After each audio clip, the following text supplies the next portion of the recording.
When the day of Pentecost had come, they were all together in one place.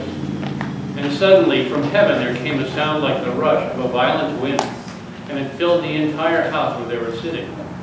Divided tongues, as of fire, appeared among them, and a tongue rested on each of them. All of them were filled with the Holy Spirit, and began to speak in other languages, as the Spirit gave them ability. 那时，有虔诚的犹太人从天下各国来，住在耶路撒冷。这声音一响，众人来聚集。个人听见门徒用众人的相谈说话，就是纳闷儿，都惊讶稀奇地说：“看哪，这说话的不都是加利略人吗？我们个人怎么听见他们说我们生来所用的相谈呢？我们是帕提亚人、马代人、米兰人，和住在美索不达米亚、犹太、加帕多家、本都、亚细亚、佛吕亚、庞菲利亚、埃及的人，并靠近古利纳的利比亚一带地方的人。从罗马来的旅客中，或是犹太人，或是犹太教的人，克林特和阿拉伯人都听见他们用我们的相谈讲说神的大伟。 І всі не виходили з дива, і безрадні були і говорили один до одного, що з того статися. А інші казали глузуючи, вони повпивались вином молоде.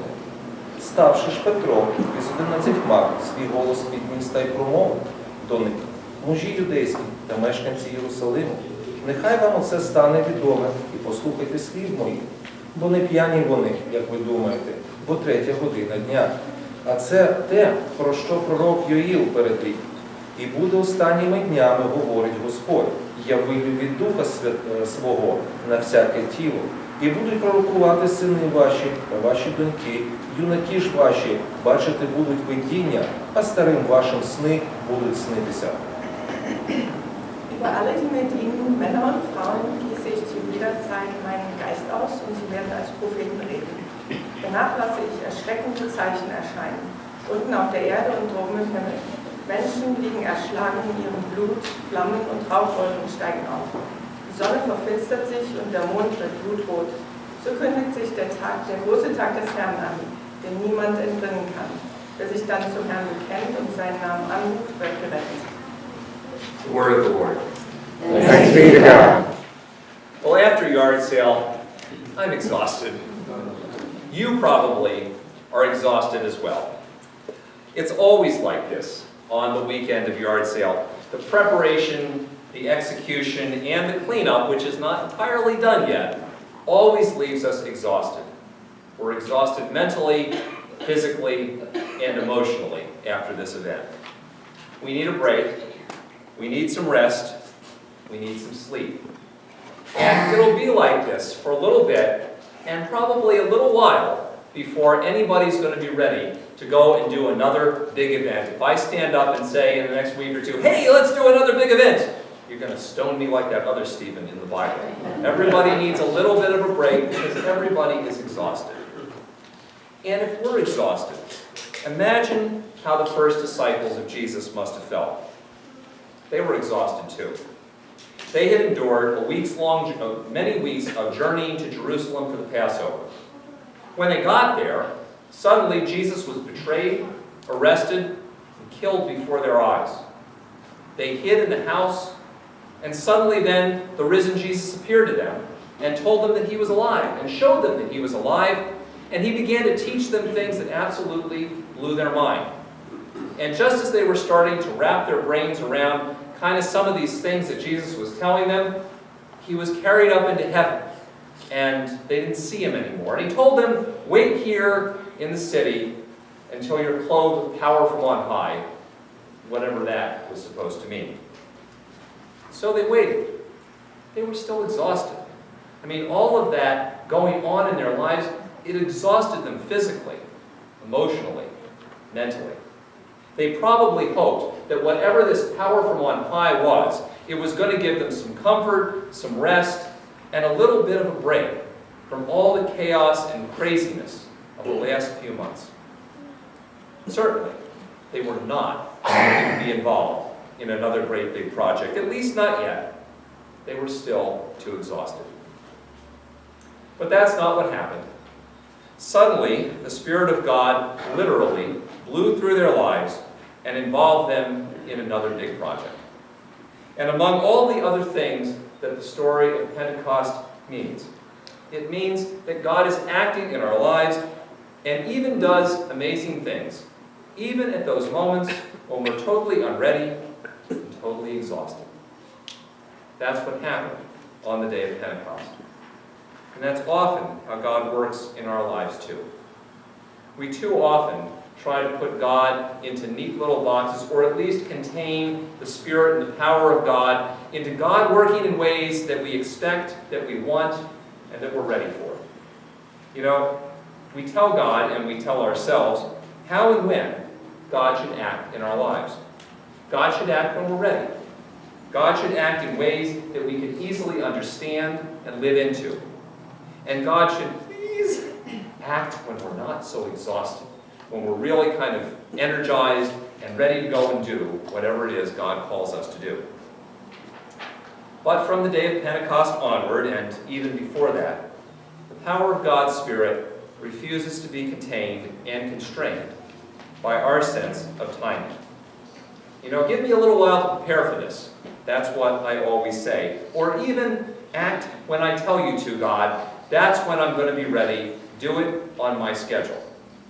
Reminds me of the story of the preacher who wanted to just let the Spirit of God speak to him when he preached. You ever hear that story? The preacher says, I want to just be able to speak whatever the Spirit says to me, so I'm not going to prepare for the sermon. All week long, this guy did not prepare for the sermon. They asked him, when are you going to prepare? I'm not. I'm just going to let the Spirit speak to me. So on Sunday morning, he got up, and he said, okay, Spirit, speak to me. The Spirit spoke to him and said, you should have prepared. Because the Spirit of God is not constrained by our desire to work on our sense of timing. God's timing, God's Spirit works at the times that God's ready, which may or may not be according to when we're ready. From the day of Pentecost on, the Spirit of God refuses to be constrained by our sense of decorum. You know, we want to make God look good. And in order to make God look good, well, we need to look good. We need to be proper. We need to be people who are respectable and presentable and do things in presentable and respectable ways, because that will show God well to the world, right? And that means that we have to look good. And so if we're not going to look good, we might not want to really do it like that. But, you know, on the day of Pentecost, the disciples looked bad. They went out in the street and they started to babble stuff that just sounded like craziness, and people thought they were drunk. It wasn't a way that you would do good PR. Everybody thought they were drunk. And then Peter, standing up thinking that he's going to make them all look good, utters the least credible defense anywhere in the New Testament. These are not drunk as you suppose, for it is only 9 o'clock in the morning. I've been doing this job a long time. There's a lot of people I've seen who are drunk at 9 o'clock in the morning. That is not credible at all. They don't sound good. They don't even make good defense of this. And yet, somehow or other, in spite of the fact that they didn't show the kind of decorum to the world that the world may have expected or they wanted to, God's Spirit worked through them. Because God's Spirit is not contained by our own sense of decorum. And many modern Christians don't want to do things. It's not about theology or morality. It's just about, it doesn't make us look good. I don't look good when I do those things. And sometimes that's the biggest hindrance to the power of the Spirit, who, in spite of us, refuses to be constrained by that sense of decorum.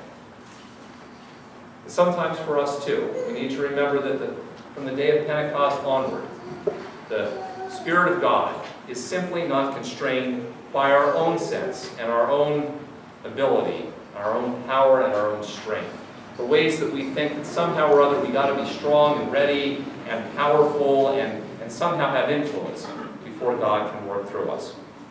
Don't ask me to do something that I am not able to do, I say.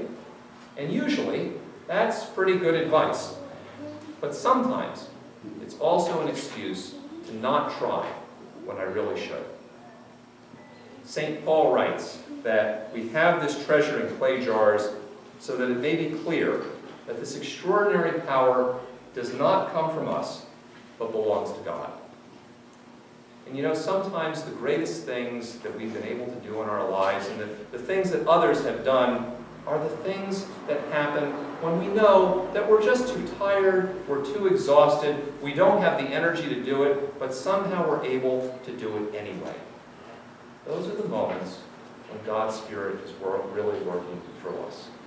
Because the power of the Spirit is not constrained by us or our own strength or our own will. So, like me, you may still be exhausted. I am still exhausted also after yard sale. But you know, on this day, we're reminded that the power of the Spirit of God works through us even at those moments and times when we're completely exhausted. And often, paradoxically, it's at those moments that we are exhausted and at the end of our own abilities and our own limits that sometimes we are exactly in the place where the Spirit of God leads us to do.